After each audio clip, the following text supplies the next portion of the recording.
అందరికీ నమస్కారం అండి. ఈరోజు కూటమి ప్రభుత్వ పాలనలో మహిళలకి రక్షణ లేదు అన్న విషయం స్పష్టమైనటువంటి విషయమే. అది ఎన్నోసార్లు మనం ప్రస్తావించున్నాము. ప్రభుత్వం కూడా దాని గురించి ఇప్పుడు ఏం పట్టించుకునే పరిస్థితుల్లో లేదు.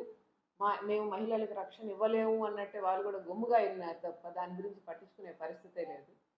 ఈరోజు ఆంధ్రప్రదేశ్ని కాస్త అత్యాచార ఆంధ్రప్రదేశ్గా మార్చేశారు.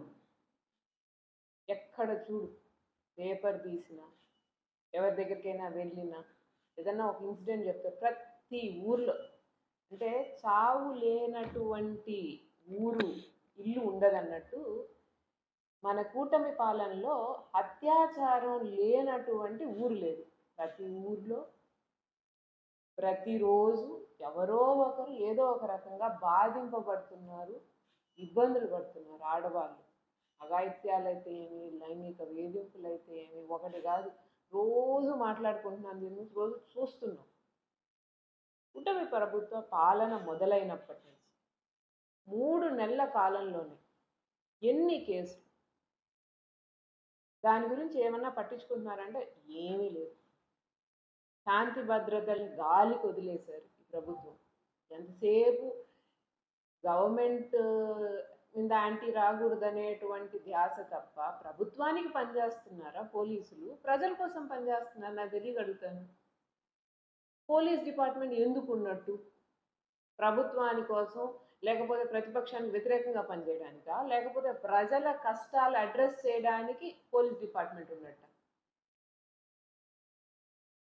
ఒక పక్క మా ప్రభుత్వం, జగనన్న ప్రభుత్వం మహిళల కోసం ఎటువంటి శాంతి భద్రతలు ఏమీ ఇబ్బంది లేకుండా ఎన్నో యాప్లు తీసుకొచ్చాము. ఎంతో చక్కగా జరిగింది. ఆ రోజు మహిళలకి భద్రత అనేది ఏర్పడగలిగాము. మహిళల మీద ఎవరైనా కన్ను వేస్తే వాళ్ళ తోలు చేస్తారు అన్నంత భయం ఉండింది. ఈరోజు చూస్తే ఏముంది? మేమేమన్నా చేసుకోవచ్చు. సాక్షాత్తు మంత్రులకు సంబంధించిన వాళ్ళే ఎటు పడితే అటు బిహేవ్ చేస్తున్నప్పుడు మమ్మల్ని మాత్రం ఏం చేస్తారు ఎవరైనా అనేటువంటి ధోరణికి వెళ్ళిపోయారు జనాలు కూడా. ఎందుకంటే మనం అనుకుంటాం జగనన్న చేతల ముఖ్యమంత్రి, ఆయన చెప్పింది చేశారు, మహిళలకి రక్షణ కల్పించారు. అదే చంద్రబాబు నాయుడు గారు మాత్రం మాటల ముఖ్యమంత్రి. ఎప్పుడు ఎత్తుకో, నేను అట్ట చేస్తాను, నేను ఇట్ట చేస్తాను, ఆడవాళ్ళని కానీ మీరు కన్నెత్తి చూశారని అంటే అదే వాళ్ళకి ఆఖరి రోజు, లేకపోతే ఎవరైతే ఆడవాళ్ళ మీద ఏమైనా అత్యాచారం చేస్తారో వాళ్ళ గుండెల్లో నిద్రపోతానన్నారు. ఏది ఎక్కడా కనపడరు.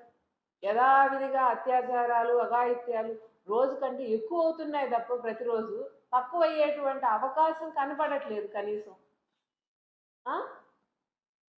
13 ఏళ్ల పిల్ల పాపం, ఆ అమ్మాయిని 18 రాత్రి వీళ్ళు తీసుకెళ్తే 21వ తేదీ దాకా ఆ అమ్మాయి బయటపడి వచ్చేంత వరకు నలుగురు కలిసి ఆ అమ్మాయికి మాయమాటలు చెప్పి తీసుకొని వెళ్ళి ఆ అమ్మాయి మీద అఘాయిత్యం చేసి, సాక్షాత్ ఎక్కడ, మంగళగిరిలో.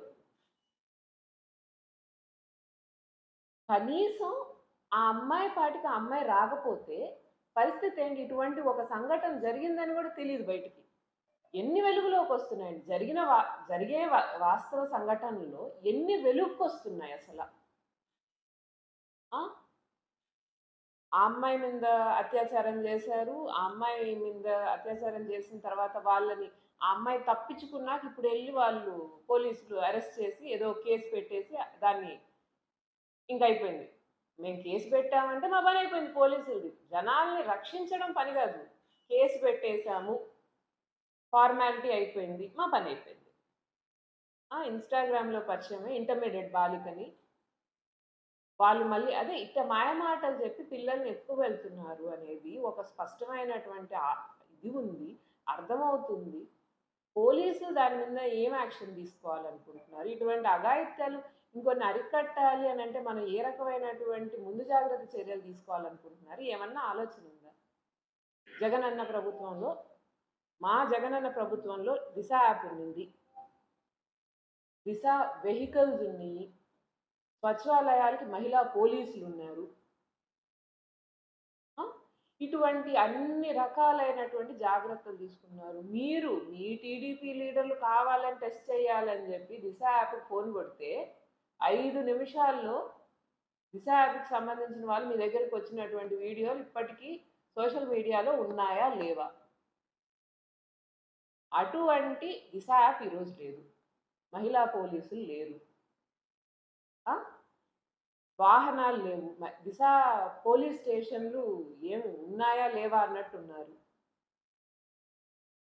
ఏమున్నాయి ఈరోజు కూటమి తీసుకొచ్చినటువంటి గొప్ప గొప్ప విషయాలేంటని మనం ఒకసారి చెప్పుకుంటే,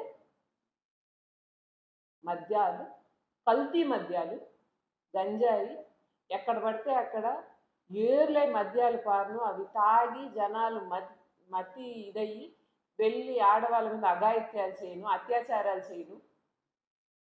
ఇదే పని. ఏడబోనా బార్లు, పర్మిట్ రూమ్‌లు, మద్య ఇవి దానికి సంబంధించి అప్పట్లో